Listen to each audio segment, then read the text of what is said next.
tee you up again, and then we'll go. Sure. Can you do me a favor? Can you just check if I'm in the camera properly? Okay, wait, just stay there. Yep. You looked okay. Nothing's going to be perfect, but you were. How much of, like, I think it's cut at the, you don't see the end of your shoulder? One, a little bit more? Yes, perfect, you're fully in the picture. All right, I'll sit like this. Okay, so. Oh fuck, let's not do it too formal. No, not formal at all. So it's the middle of COVID. We're sitting in Zurich. You're a Russian German and I'm a Canadian Brit, and we got so bored we thought we would start recording our conversations, right?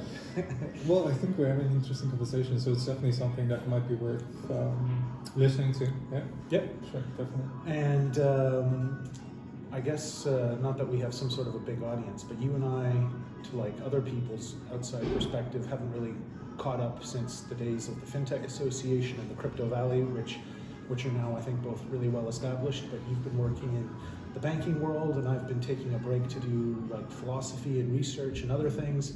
But here we are again, still interested in very similar topics, I think, in a really interesting time in the world. And yeah, we think there's a lot to talk about, right? Oh, there are billions of topics to talk about, but I don't know, how's the last month for you? Personally? Yeah, sure. It's been a bit boring, slightly anxious. I feel like, not to sound like arrogant or narcissistic, but I feel like I have lots to share, and I feel like I've kind of been disconnected, like a lot of people, I think, with the social kind of interaction of the world and of daily business life and of progress too, right? It's the 21st century, we're in the middle of a digital revolution, crypto revolution, and yet we're all stuck by and large at home doing video meetings rather than getting stuff done often, right? Yeah, sure. I mean, doesn't it feel to you, don't you have the feeling that the world stands still, like once in a while? Yeah. Or just... It feels like Groundhog Day. I don't know if they have that in your part of the world, but in North America there's this tradition, and there was every spring they have a groundhog that comes out, and if he sees his shadow, I forget how it goes, but if he sees his shadow, he goes back to sleep, and if he doesn't see his shadow, he goes out and it's considered spring. Mm-hmm. So it means you'll have a good summer and nice weather. It's like Zexaloid here in Zurich.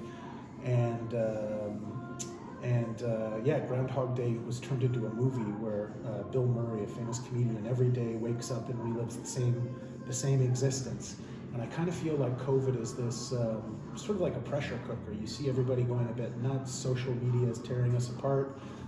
Russia is, stirring up a little bit of anxiety with some people, not everybody. Keeps things interesting. And I mean, the thing I find amazing is there's all this talk of like civil war in the US, which is just like kind of inconceivable. Mm-hmm. And yeah, I feel it's a bit like a pressure cooker of how many times do we have to go through the same challenges before we actually start to address them and solve some of the problems that we have in our world these days. Mm-hmm. Yeah, I mean, this whole Russia-US civil war, Ukraine invasion, that's another topic we can pick up a little bit later on, but sure. But it's definitely that, I mean, COVID kind of changed the world in a sense where a lot of things that we thought are not possible are 100% possible, like working remotely. That's a positive way to put it. Yeah, I mean, you always have to try to see the good thing in whatever's happening, right? And, definitely, yeah. And that's definitely one of the things that we see is people start working remotely, employers not giving a shit where the employees are as long as work is done. Also, people having better work-life balance because let's assume they have children at home because the children cannot go to school or wherever they're supposed to be. There's a lot of flexibility or a lot of other things that changed and that kind of also triggered other trends, at least in my view, mm-hmm. Where you have things like, for example, let's take metaverse, and so on. I think that's something that has been accelerated by COVID, simply due to the fact that we all realized, okay, we can be in any location, anywhere on the planet, as long as we're at the same time in a certain, even in a virtual space, we can interact and we can generate value, be that relevant to GDP or not, or be it just for fun's sake. But that's something that before nobody thought about. Nobody thought that people who were on vacation in Spain that met where one person is from Hawaii, the other person is from Uzbekistan, and then they met, and then now they can interact and actually catch up, have communication, and even collaborate completely 100% remotely via virtual means. Nobody thought ever that would have been possible, like even 5 years ago. I mean, people always thought you have to be in the same space, you have to be in an office, you need to face each other, you need to see body language, you need to interact, feel, and understand the other person, so that you have 100% alignment in sense of communication, not only what you perceive, but also from both perspectives, also how the other person is communicating to you. But that's something that changed 100%, so that it's definitely a positive trend, even though, I mean, there's a lot of bullshit with travel restrictions and other things I can tell you a long story about, but I don't know, what do you think about it? I'm glad you put the positive spin on it, because I have a tendency sometimes to be a little bit constructively critical and a bit impatient. I think what I really saw before COVID was a lot of the stuff you've just picked up on. The idea of, like we're doing today, using virtual communication to connect with people and to bring people together. I was also really interested prior to COVID, I think you knew, and you were involved with this as well, with like event organizing. And that's obviously something that's completely changed. I think even a number of event companies have probably gone out of business throughout, not just companies, but venues, service providers. It's been an area that's really been hit by all of this. And yet you see this adaptation that's really, I think, quite a positive thing. People are recognizing that there are these metaverse or virtual physical types of environments that can actually be used not only as like a minimum viable product, but they can actually offer a lot of advantages and a lot of new options that weren't available. And it doesn't necessarily replace the past, but it complements the past in a really effective and efficient way. And then a step even further beyond that is, if you look at what we're doing now, which is connecting physically to get some stuff done, and what you were saying about the office space, there's been this huge infrastructure of office space that's been built up for, let's say, more of a single-use type of a purpose. Like, this is the bank's office, this is the manufacturing place, or this is the consultancy office. And with everybody scattered out to their home addresses now, the anchor of the headquarters or the physical place has changed a lot. It's kind of like how Uber impacted our perspective of our cars. Your car sits idle 90% of the time, and it's a real waste of the asset. And if you look at office spaces, I think there's something similar that we're starting to realize, which is, well, they were important for 9 to 5, and we really like to focus and get our work done there. But now that we're in this new type of environment where things are a lot different and we're starting to re-examine it, you recognize that being in the same place all the time doesn't provide the same sort of critical value we thought it did.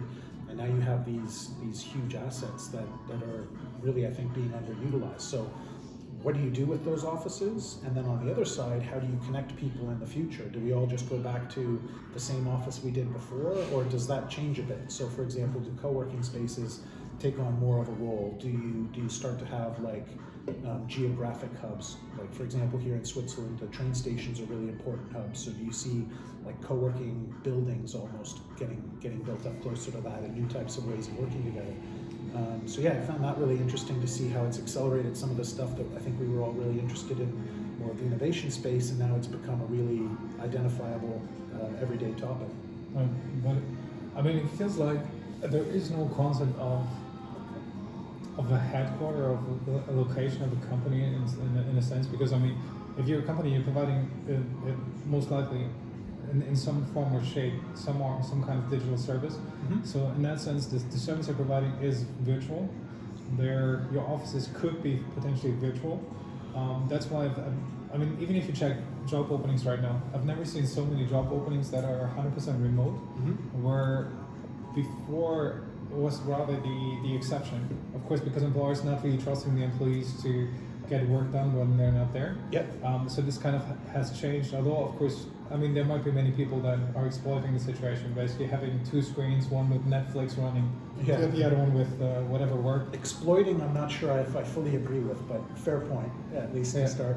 Yeah, I mean, exploiting in a sense of... They're multitasking, for sure. Yeah, multitasking. I mean, it depends on how good you're multitasking and so on. And I mean, as long as work gets done, nobody should give a shit how work is being done, as long as, I mean, results count in the end. Yep. But one thing that that I'm missing overall in the sense of work or in sense of like employment, is a system where you get compensated based on results or based on your own performance. Because right now, I mean, I think this model of being paid by the hour or being paid a monthly salary doesn't really make sense when somebody can accomplish or finish a task in 2 hours in let's assume A grade quality, and somebody else takes 5 hours with B grade quality and as final outcome. So that's something that we're, I think, so far away from. But this is definitely something that I hope would be happening in, I don't know, it could be a decade from now, where the whole economy, I mean, when you look at companies as structures, where you basically have many different individuals all bound by a contract to an entity, to the employer, so to the actual company.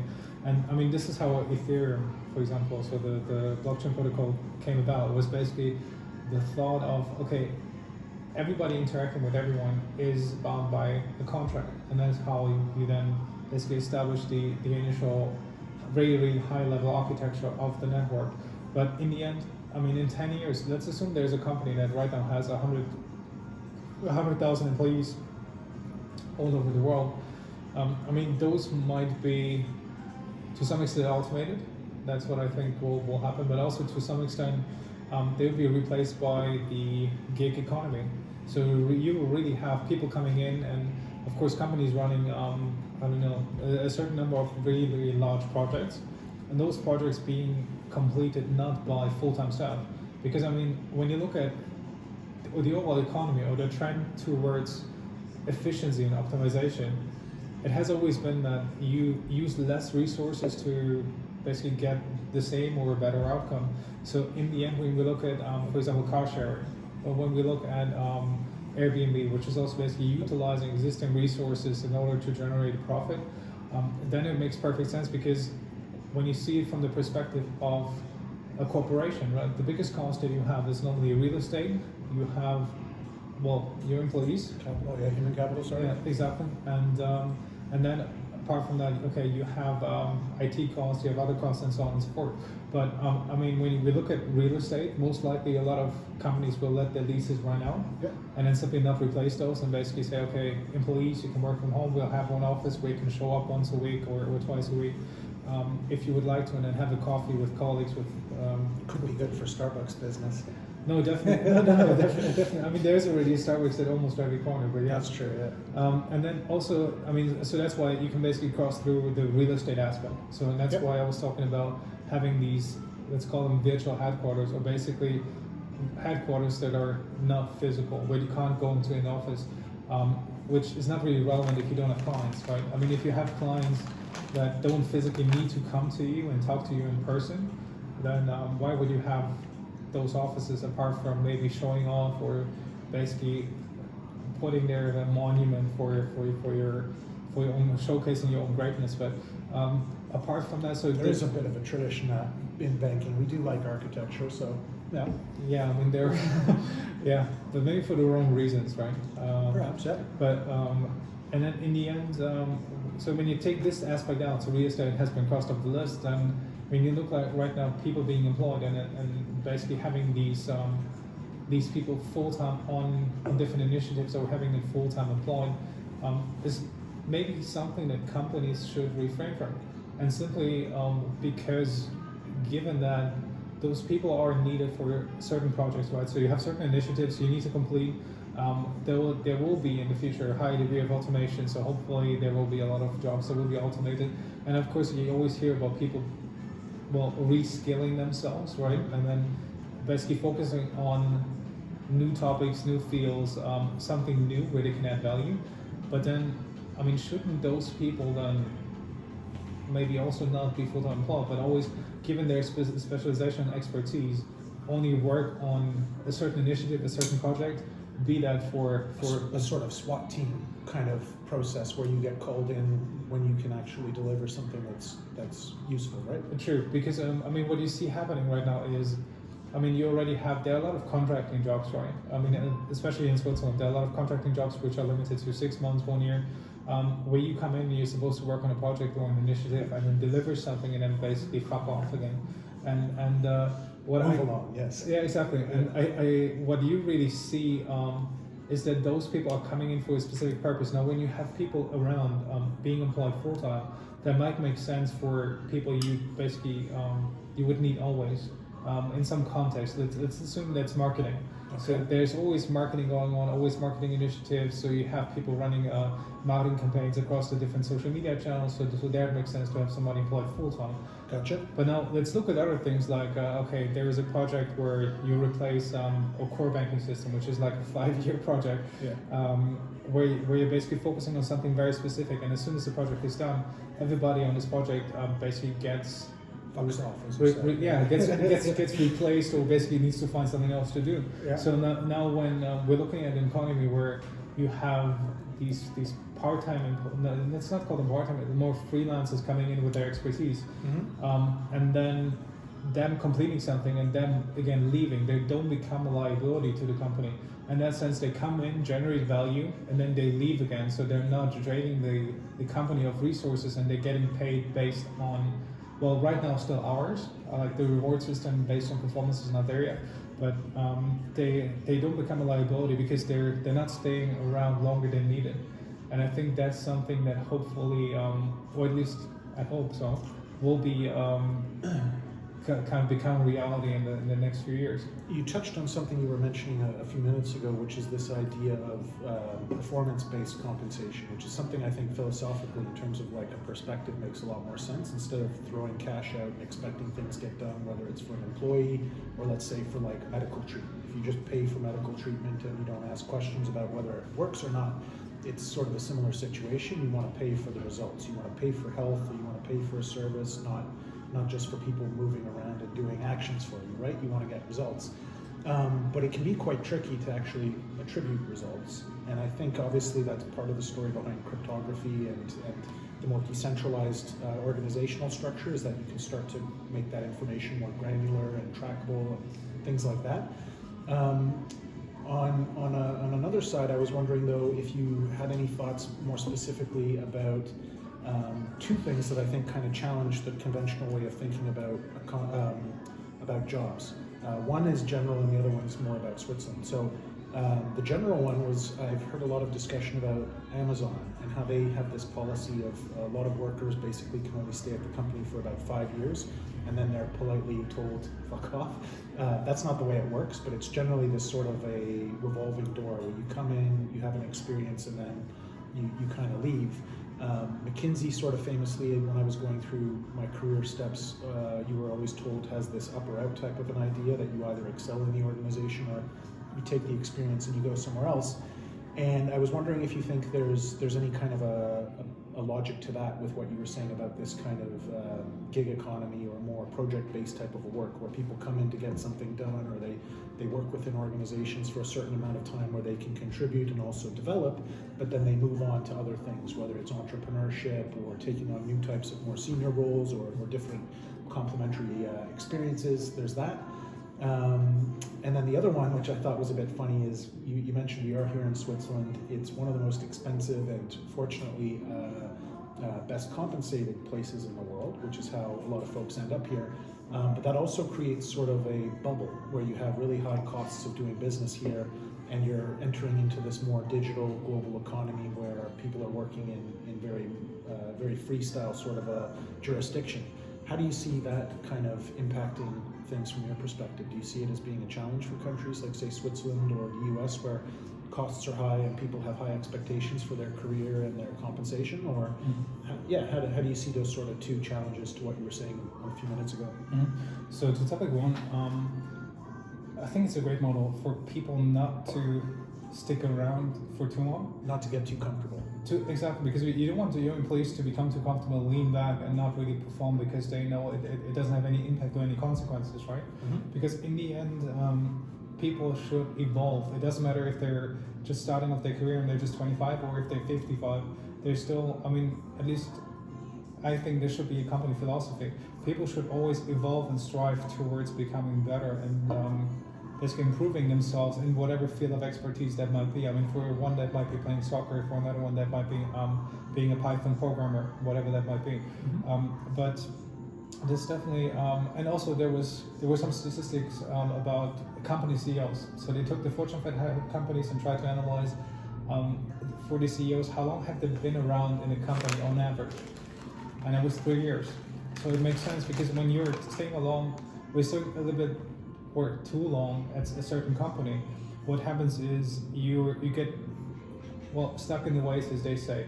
So you basically adopt a certain style of working, style of communicating, and you feel really comfortable. And like they always say, it's the comfort zone where It's a killer. where progress dies. Yeah. Exactly. So that, in that sense, I really think it's a great approach for not only individuals to strive to really get as much exposure and expertise from many different sources, so meaning many different companies, learning how things work, because things work differently in different companies. In the same industry, of course, it's quite similar, but even across industries, when you look at consulting businesses, when somebody comes up with a great solution, normally it's a solution that has been applied in another industry, which you kind of transfer, where you have this knowledge transfer happening and then solving or introducing something completely new to an existing industry. Now for this topic of Switzerland being a high cost location, I mean that's 100% no secret. Everybody knows. People get paid tons of cash here, and I mean, but that's why you have Some people, yeah. yeah, of course. But that's why you have what I would call like high quality or highly skilled immigration into Switzerland. That I totally understand. But what I meant was when you look at the world, especially from, say, a crypto perspective, where things are, I think, from a starting point, global, if not intergalactic, right? You guys have to think big. Yeah. The difference of being a great programmer who's based in Rio de Janeiro or Kiev or some of these other places versus being a high-paid employee in Switzerland seems to be a bit of a challenge. And I mean, even for, say, a bank or a consulting firm, is the money enough, or does the jurisdiction of Switzerland offer enough, or is there sort of this sort of high and low pressure kind of a weather system where there's such an opportunity to do things now outside of high-cost locations through this metaverse type of an engagement that it's becoming a little bit of a question mark. Yeah, I mean, of course, you have highly skilled individuals everywhere. You have them in Poland, you have them in India, you have them in the Philippines, you have them in Thailand, you have them everywhere. So, but what I see happening is definitely, I mean, let's call this Swiss wheel. So the reason why the Swiss economy is actually functioning is because people locally love or really are into things that have been produced or created locally, right? Yep. That's why, for example, you have Swiss-made, yeah. Exactly, Swiss-made. So that's why, for example, supermarket chains, Lidl has a heart with a Swiss cross in it. When you see websites and it says at the bottom, made with love in Switzerland and so on, it's because people are proud of their country and they want to support the economy, and that's why they're willing to spend some more money just in order to support whatever is produced or established locally, and that's why it's actually functioning. When you look at a global scale, right? When you look at, for example, banking secrecy, I think banking secrecy officially or unofficially stopped 2006. I think maybe a little bit even after that. You mean like automatic information exchange and things like that? Exactly.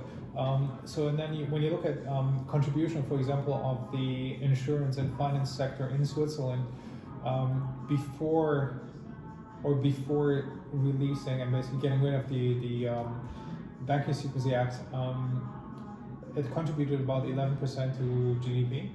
Right now, finance and insurance contributes roughly 9.6. So there is definitely a decrease. There's definitely an impact that is felt, at least to some extent.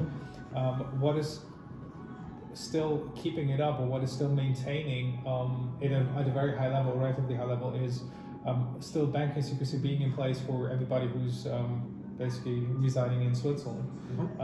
But when you look at overall at having a global economy and having value-added services, because I mean, we look at the Swiss economy, it's focused also a lot on, of course, manufacturing, and it's focused on highly skilled labor and value-added services.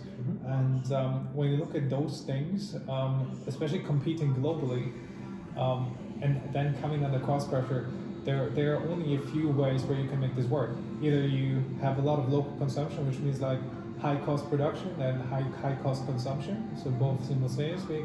But at the same time, the other thing, and I think this is something that Switzerland is striving towards, is to establish an economy where you create services and you create products, and they're so highly specialized and technically advanced that you simply cannot source them from somewhere else. Which means like the only way to source them is from Switzerland, despite having higher cost.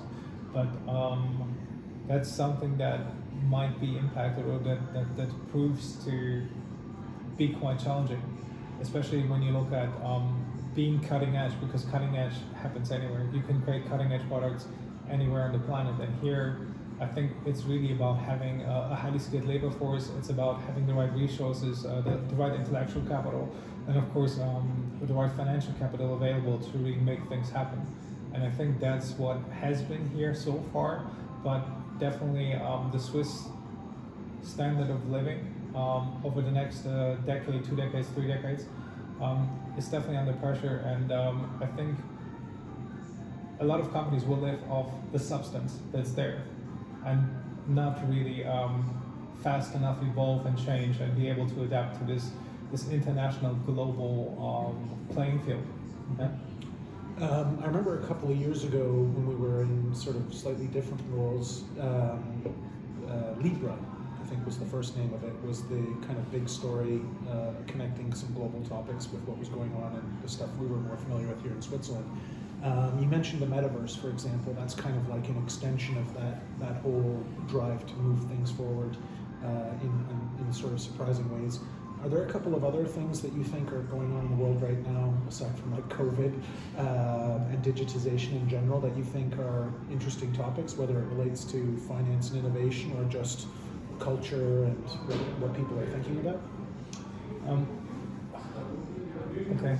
I think, so of course, metaverse and digital assets and so on, I see all those things as individual puzzle pieces. So in the end, if you imagine 20 years from now, you sitting in your apartment having a socket, plugging in some device and putting it on, and then working in the metaverse, you being whatever it might be. It could even be a financial advisor in the metaverse to some client who is sitting on the other side of the planet. And then people transacting and having these digital assets as settlement networks or global payment systems available. These are all individual puzzle pieces to create a completely digital economy, right? When you look at right now, logistics, you look at digital services, you look at all those other things, they are all existing here, and when I say here, I mean like the actual tangible real world. Yep. But I think there will be some kind of digital economy that is being established, which is way more international, which is not being measured currently, and which is not captured in any GDP. So that's part of GDP that's basically being added on top of whatever is already there. This is going to sound kind of basic, but I remember, I'll come clean. One of the reasons why for me, I was never really like a crypto guy, I was a FinTech guy, was that from an early time, I always saw Bitcoin as kind of like a game currency. And I don't know if you know what I mean by that, but I wasn't into video games either, but these massive online games in like the early 2000s started to create like game economies. So if you wanted to be, like say it's the Lord of the Rings and you wanted a new sword, you had to pay points in the game to buy something. And that started to create this sort of economy of people who would do tasks to get the points so that you could pay them and then buy the sword. And it was kind of like a precursor to Bitcoin and then what we see now with cryptocurrency. Do you see the metaverse as being kind of like a massive game, or is it somehow a bit different in what you're talking about? I mean, it depends on how you define game, right? I mean, in general, gamification of everything is kind of a trend, just simply because it's more engaging, it's more motivating, it's easier to involve.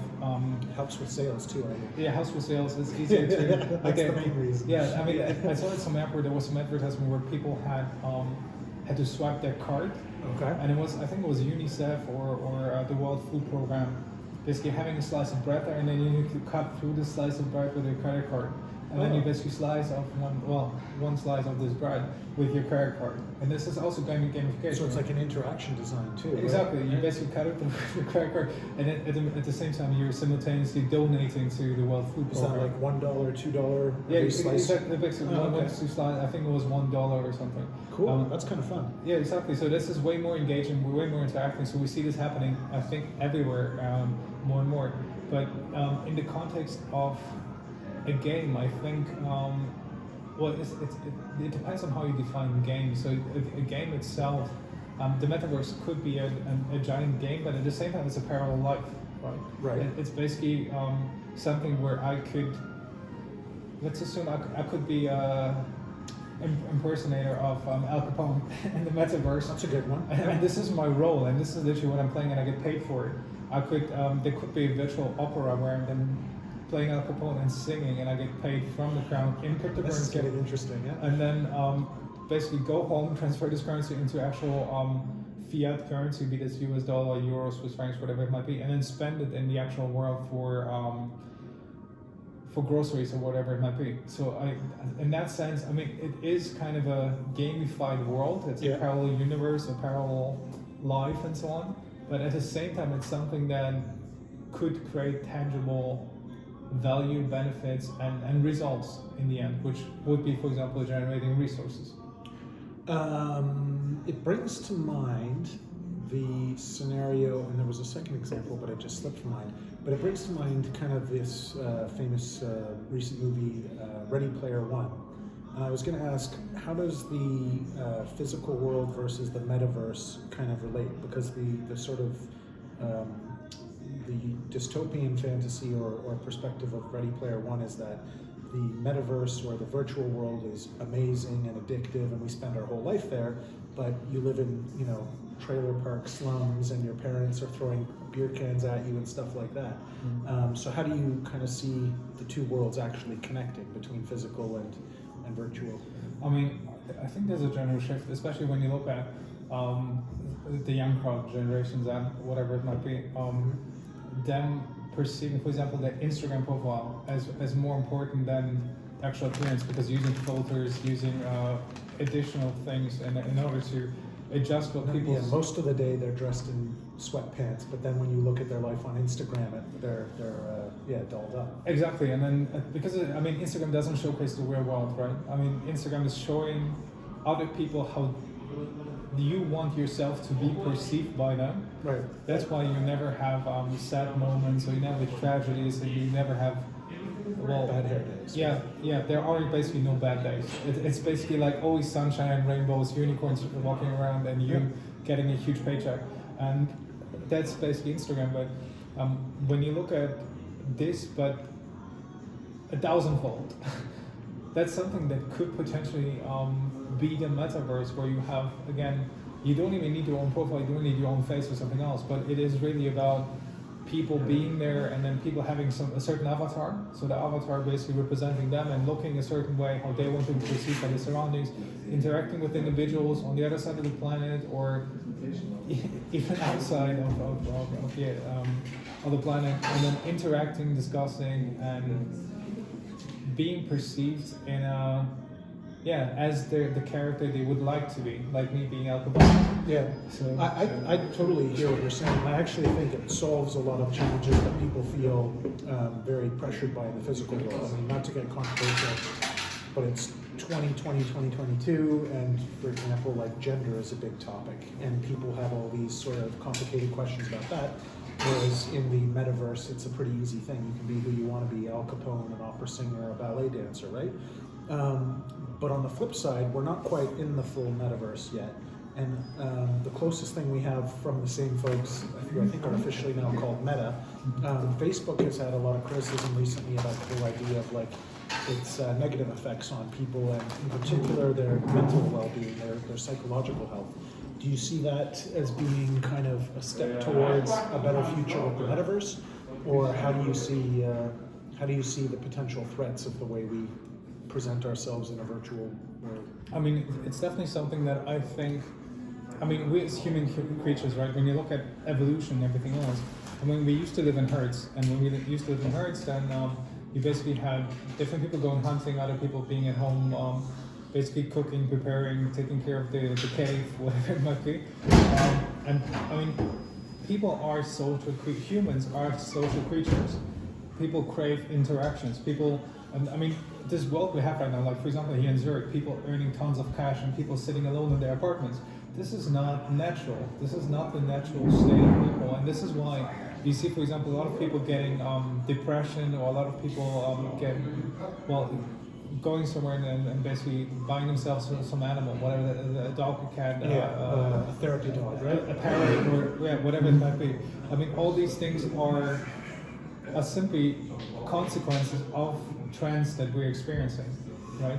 And then, in that sense, when we have all those consequences, so when we have this society which is not in herds anymore, but people being way more individualistic and trying to freer in a sense as well, right?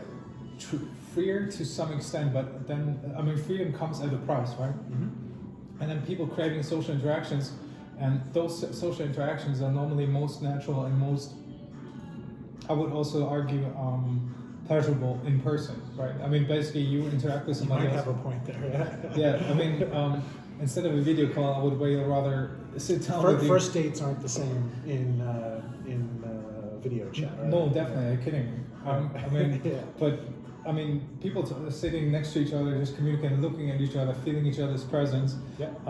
That's something that's just embedded into us, and just like is, for example, nature. That's why when you see a lot of people going out into nature, into mountains, forests, whatever it might be, and then they're relaxing and really trying to enjoy, and then calming down out of this world that they normally live in, which is an office with a huge screen, or their home with a table and another screen.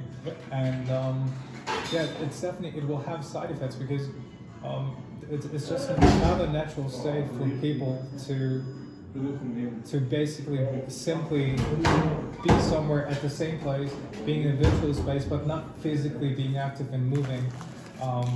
This is, I don't know what the effects will be, but it's definitely something that's really evolutionary. We kind of advanced too much technically to keep up physically, or to keep up with our own development. I think the fact that we're here in Switzerland is an interesting discussion. I mean, we've talked about how it's a small country, and many of the people who end up here are doing pretty advanced work in the economy. But the power of the internet has made the world a lot smaller. It's a global village now. It really is connected. We were talking about Russia and Canada a little bit over the last. Screw.com boom, right? I mean, sorry, what? Screw.com boom, because nothing. What on earth do you mean? No, never heard that. No, it's just something I came up with now. But basically, I mean, during the dot-com crash, like when everything happened, and basically people saying, "Oh, the internet it's a huge scam, it's a smoke show, and nothing will come out of it." And, oh, right. Yeah. And basically see what happened afterwards. Yeah, I mean, and people say that all the time about crypto now too, right? That we're past the initial sort of boom and bust, and now it's really in this interesting phase, perhaps. But what I was going to say is, I think the world's become more connected, right? And the idea of understanding people with a different perspective or a different place in the physical world is becoming less important. It's becoming easier, to put it positively. It's becoming easier for, say, somebody in Alabama to understand what somebody in Shenzhen, China is doing, because you can just put on YouTube, you can use Google to translate blogs and read it. The information flows much more easily through the virtual world than through the physical world. Sorry, I have to fix my train of thought. What was I going to say with that? The noise is unfortunate. I can edit that. But physical world, digital world. So yeah, with the world becoming a smaller place, it's interesting to hear the different perspectives. So you grew up in a part of the world that, when I was born, was considered pretty foreign. You were born in Russia, grew up in Germany, and now here we are in the center of the world in Switzerland. How do you think that is shaping what's going on? The idea that we can connect with people everywhere, and that we do have sort of this common conversation going on right now. I think there are positive and negative aspects. Like, see from the perspective of information. I mean, maybe, and I don't mean to change the topic on you, but like, for example, there are some like geopolitical things now, and it's not 1960 in the middle of the Cold War, it's 2022, and we can all just go on YouTube and discuss, what's going on. How do you see the world as being maybe smaller or more transparent or more connected? I mean, it is small and transparent in the sense that everybody can voice their opinion, which is positive to some extent because everybody gets a voice. On the other hand, everybody who has an opinion which is substandard, or not substandard, I mean an opinion which is, all opinions are valid, but an opinion which is... how do you filter, or how do you get to truth within all the Exactly, opinions? because if everybody can release information and everybody is able to post information everywhere, then information becomes... There's an abundance of information anyhow, right? And because we as human beings have a very limited ability to process information. So I mean, given as it is, we already are being bombarded with information left, right, and center permanently. Now let's look at this increasing over the next years, and let's look at people not being willing to reflect. Let's say information overload. Exactly. So let's assume. So when I normally form an opinion, I look at different sources. So I'm, for example, getting information from BBC, then Al Jazeera, then Russian TV. They're good. It's good contrarian perspective. Yeah, sometimes. So I kind of look at all the different sources and I try to find the equilibrium for me. But ignore the noise and find the... Exactly. So it's basically stating facts, and then fact 1, 2, 3, 4, 5, and therefore form an opinion. But I think most people don't want to form an opinion. They basically trust a source. They have some source, or maybe they have somebody who formed an opinion and then simply copy this opinion. Because I mean, a lot of people, they don't want to spend, because it takes time and effort and energy to think. Yeah, it can be uncomfortable too, right? You have to question yourself and maybe change your opinion. Exactly. So it's much easier to... Apparently your brain changes its structure when that happens too, so it's like physically difficult, right? Okay, I didn't know that. I don't know either, but that's what I've heard. Okay. But then again, me reading a certain statement by a certain journalist or something else, and then simply copying that opinion with the limited number of arguments that are stated in that specific article, that's something that I think most people do, simply due to not having enough time available, not wanting to put in effort, not wanting to reflect. Because in the end, people ask themselves, okay, what is my return, right? I mean, if I do all those things and I have my own opinion... Risk and return. Exactly, but people don't really perceive the risk of having a specific opinion not as risk. They perceive it more as having an opinion, being able to having conversations and being involved in small talk or something else, but not really being able to shape their own thoughts. And I think that's something we should do as human beings, right? I mean, this is what the old Greek philosophers did. I mean, they basically sat together, they were not working, and they said, okay, tonight the topic is wisdom. What is wisdom according to your definition? And then they started talking, engaging in conversations, and everybody could shape and form their own opinion. But this is not really happening nowadays. Yep. I think it's interesting for different reasons. In America now, you have polarized kind of debate, and you have people who on both sides are equally nuts, just tearing each other apart and missing the point. There's a few kind of people in the middle who recognize that, but they're lost in the media and lost in all the noise of everybody having an opinion.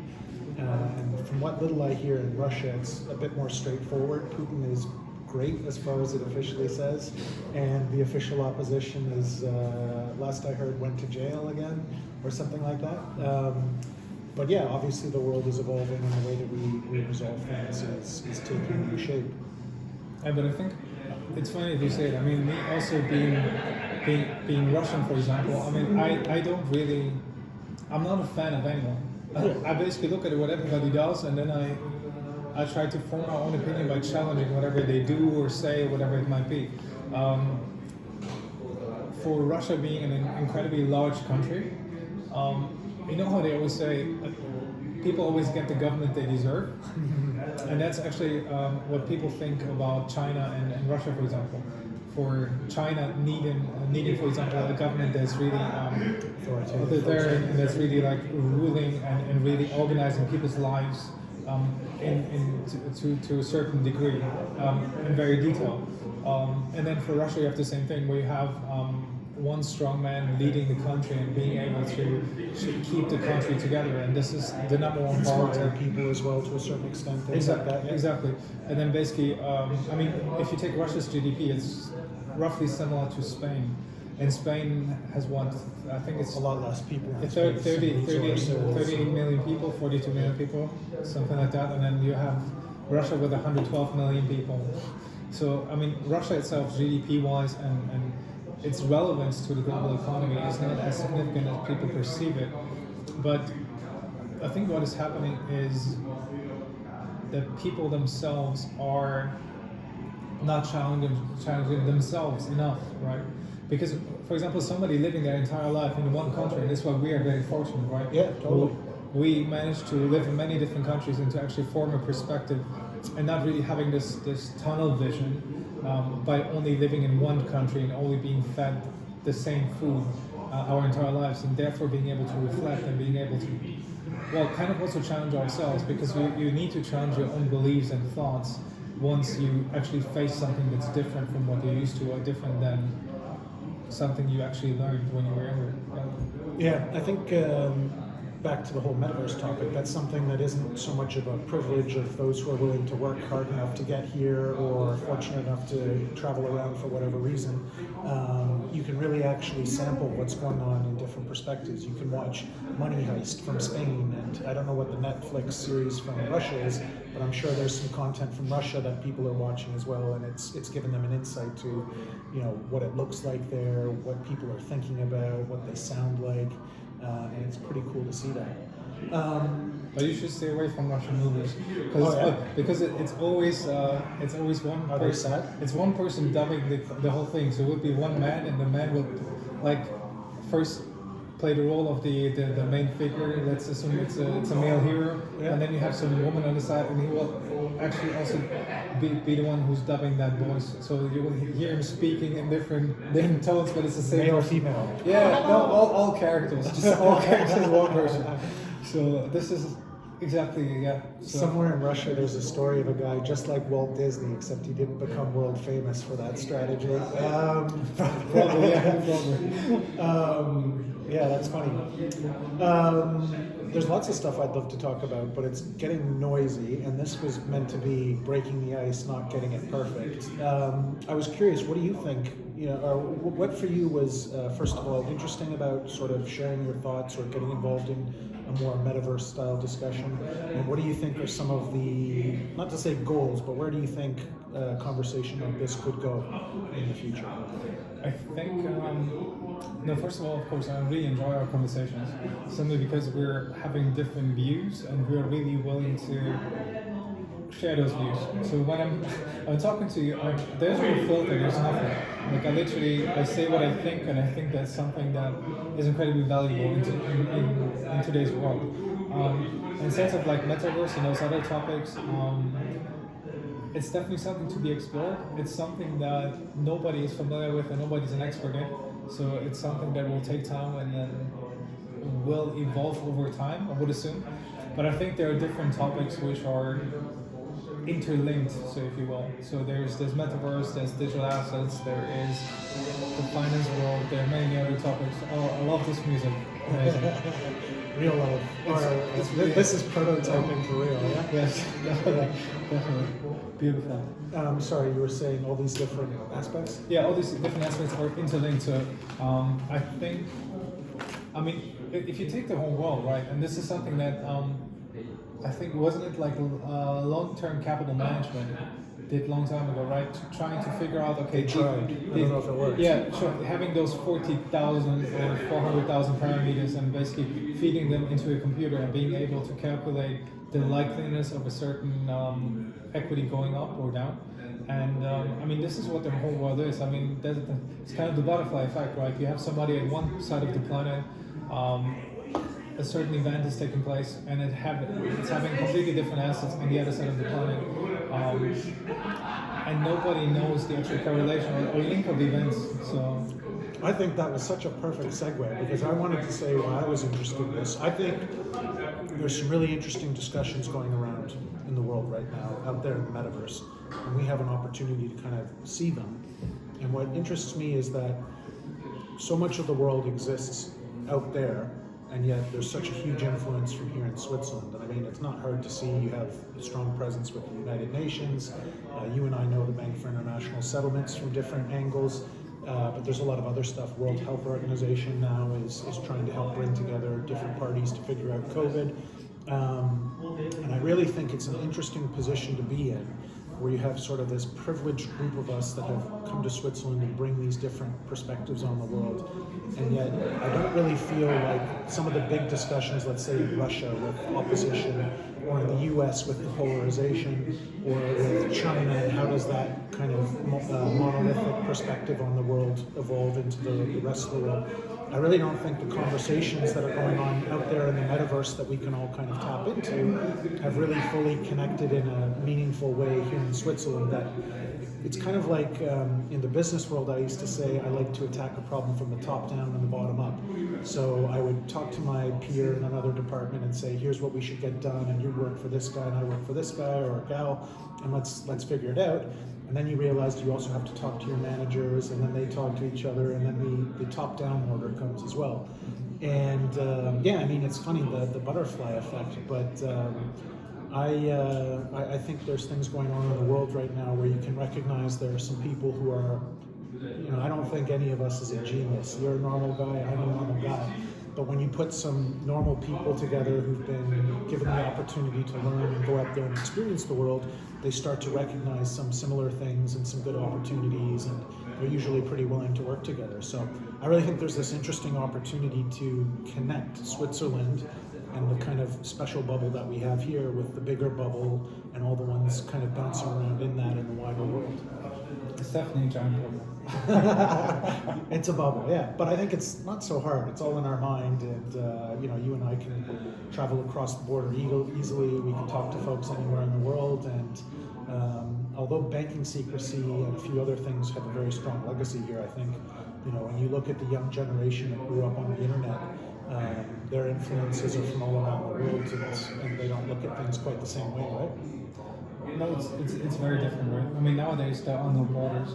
So, I mean, there might be those nation states. So basically you have individual passports, right? I mean, still a passport from Singapore and Japan is way stronger than a passport from Nigeria or Laos or somewhere else. Nigeria is not good. No, definitely.